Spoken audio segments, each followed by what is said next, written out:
teman-teman, nama saya Kristianti Rosalni Linda Panjaitan. Saya mahasiswi Politeknik Negeri Medan, jurusan akuntansi. Di sini saya akan menjelaskan tentang saham. Saham adalah dokumen berharga yang menunjukkan kepemilikan perusahaan.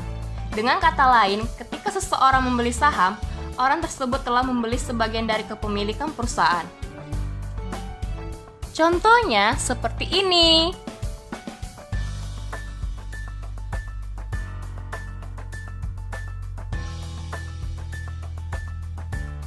Manfaat dan keuntungan saham. Salah satu manfaat utama saham adalah dapat digunakan sebagai instrumen investasi, baik jangka pendek maupun panjang.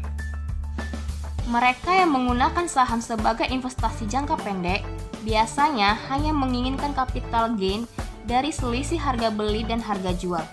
Berbeda dengan mereka yang menggunakan saham sebagai investasi jangka panjang, di mana mereka secara rutin membeli saham atau menyimpan saham. Sekarang jenis-jenis saham. Dalam hal kemampuan dalam klaim dan hak klaim, jenis saham dapat dibagi menjadi berikut.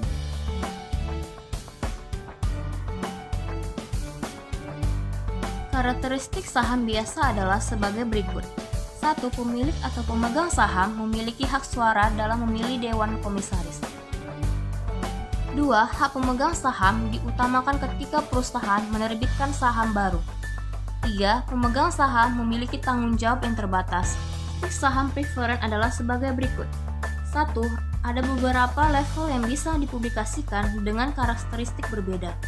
2. Ada tagihan terhadap pendapatan dan aset dan dapat mendapat prioritas tinggi dalam distribusi dividen. Saham preferen dapat ditukar menjadi saham biasa melalui perjanjian antara perusahaan dan pemegang saham. Sekarang, risiko investasi saham.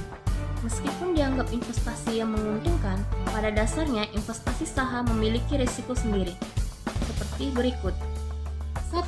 Risiko likuidasi. Risiko ini terjadi ketika penerbit bangkrut atau dilikuidasi, di mana pemegang saham memiliki hak untuk klaim akhir atas aset perusahaan setelah kewajiban penerbit dikeluarkan. 2. Tidak ada pembagian dividen. Risiko ini terjadi ketika penerbit menggunakan laba perusahaan untuk memperluas bisnisnya sehingga memutuskan untuk tidak membagikan dividen kepada pemegang saham. Ketiga, investor kehilangan modal. Risiko ini terjadi ketika harga beli saham ternyata lebih besar dari harga jual, sehingga pemegang saham kehilangan modalnya atau capital loss. Keempat, saham delisting dari bursa. Ada beberapa alasan yang menyebabkan saham dihapus dari daftar pertukaran, sehingga saham tidak dapat diperdagangkan. Tentu saja ini akan membuat emiten dan pemegang saham kehilangan uang. Demikian penjelasan saya.